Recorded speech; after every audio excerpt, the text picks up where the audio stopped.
Horror TV offers up plenty of different approaches to the genre, from anthologies to lengthier investigations into fascinating tales of fear to sprawling multi-season stories. There's a lot of cool stuff to be done with horror series. Plus, it's always fun when non-horror TV decides to get in on the fun and dip their toes into the bloody pool for an episode or two. So today we're going to take a look at some horror shows that you may or may not know but are always worth a watch. It's time for the top 5 horror TV shows that deserve your attention.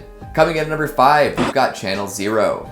I will never stop singing the praises of this phenomenal 4-season anthology series. It's a damn shame that it ended when it did because I feel like they were really getting into the swing of it. Nick Antosca and his team took popular creepypasta stories from all over the internet, contacted the original authors, and adapted them into 6-episode arcs of terrifying television. And man, oh man, is every season a banger! Production value through the roof, likable, interesting characters with complex motivations, and of course, some excellent monsters. The primary monster of every season could rightfully launch a horror franchise of its very own. Like, let's just run down some of the best from Channel Zero just as a little sample of what you could be enjoying if you decided to start watching. Season 1 is based on the classic creepypasta Candle Cove, all about a mysterious television show that a bunch of kids thought they made up. Years later, a child psychologist returns to his childhood hometown to investigate the disappearances of a bunch of kids. Then he starts running into a man made of teeth. It creeps in the periphery as he investigates, clicking and shuddering and generally making every scene potentially horrifying. Then there's the No End House in season 2. This fantastical haunted house challenges folks to make it through a spooky 6-room gauntlet and ends up showing them some of their deepest fears. Here, a young woman's deceased dad shows up and tries to convince her to stay. Tragic and horrifying, there's a lot more than meets the eye here. Season 3 introduces us to a sibling duo looking for closure after a childhood full of trauma. They end up meeting a family of incredibly wealthy cannibals who want them to join their ranks. The scariest monster could be the most deranged family member, or it could very well be the hideous mascot-headed self-image that follows folks around. And finally, with one of the most memorable monsters in recent television history, you've got the 4th season Juggernaut. Behind the dream door is Pretzel Jack. The ever-jovial contortionist, this blood-covered murderer appears when a secret door is opened,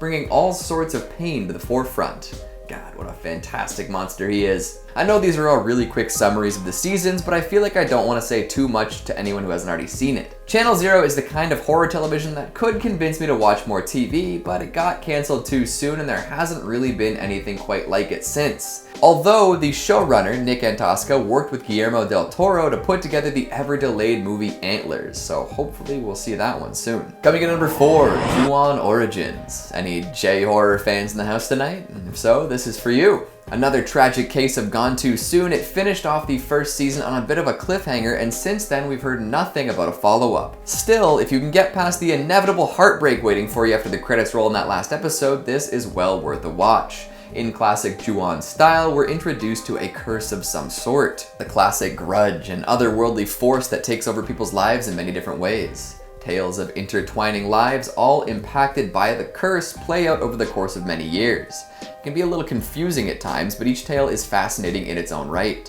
And of course, each story is loaded with scary moments. Inexplicable presences lead folks to some horrifying discoveries, from infidelity and broken promises leading to ghosts of the unborn, to murderous high schoolers living under false names. There's plenty going on here to keep the grudge alive. It bounces between stories a lot, showing the audience plenty of different vignettes related to the cursed house. You know that anyone who enters this place is essentially doomed, but it's hard to tell how. It moves along at a pretty decent pace for what it is, and it looks great while doing so. Origins feels like a Ju-on movie stretched out into 6 episodes, which, if you're into that kind of thing, works really well.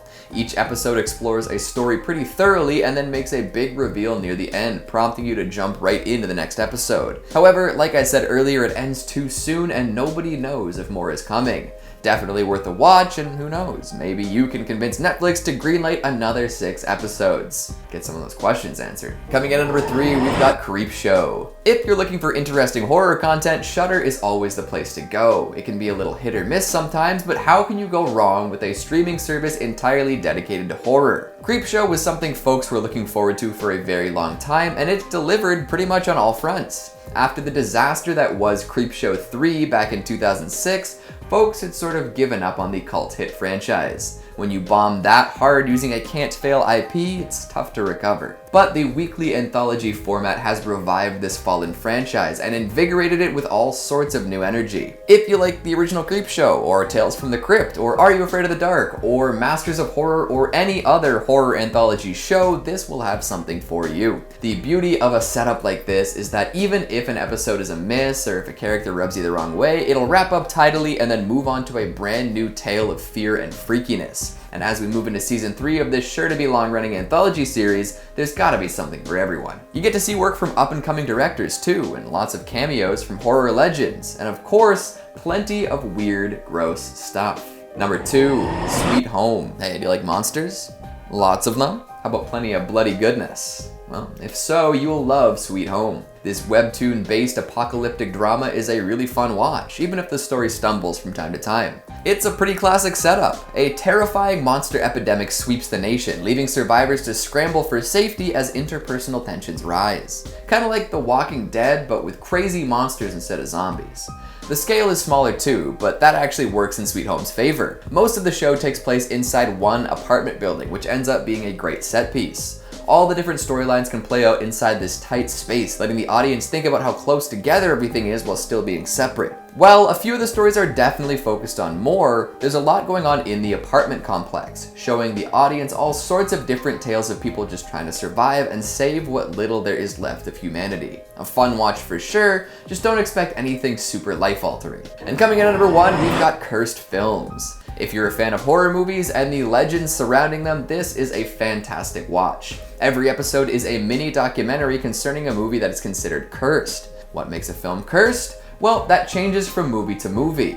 Maybe a bunch of people associated with said movie passed away during or shortly after production. It could be that watching the movie brings bad energy into people's lives. Taking an in-depth look at movies like The Exorcist, The Omen, and Poltergeist, Cursed Films provides some new perspective on these classic movies. The legends associated with all the movies covered over the course of the series have been controversial since the films were released, so it's nice to have sort of a full view of the supposed curses. Behind the scenes looks at some of the productions and in-depth analysis as to why certain things happened is super interesting, especially if you're interested in the movie making process. Just be warned, the series can get very dark. Curses don't tend to be light and fluffy after all. Maybe read up on each curse before watching the respective episode just to make sure you're willing to deal with the subject matter. Time for a binge, right? There's more horror TV out there than there has been in a very long time, so hop to it. So what'd you think of the list? Did I make some good picks? What horror TV shows do you like the best? Make sure you let me know down in the comments. Speaking of comments, let's take a look at some of your more mysterious ones from the top 5 SCPs that need to have a Netflix show part 2.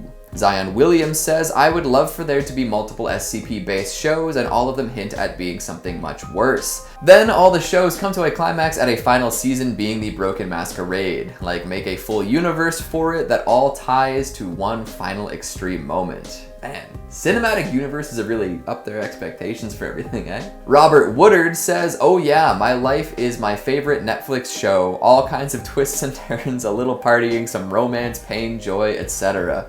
Robert's out here living the dream. Ethan Nazardi says, I think a When Day Breaks series would be interesting.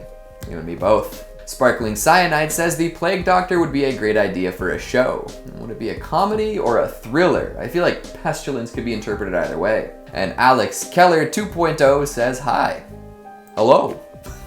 And that's all the time we have for today. I'm gonna try and do something benign without the proper permits. Thanks for watching, and I'll see you next time. Why can't I speak? I feel like I'm saying everything kind of funny today. I don't know what's going on. Hold on, I'm about to sneeze too, so it's a good thing I fucked that one up.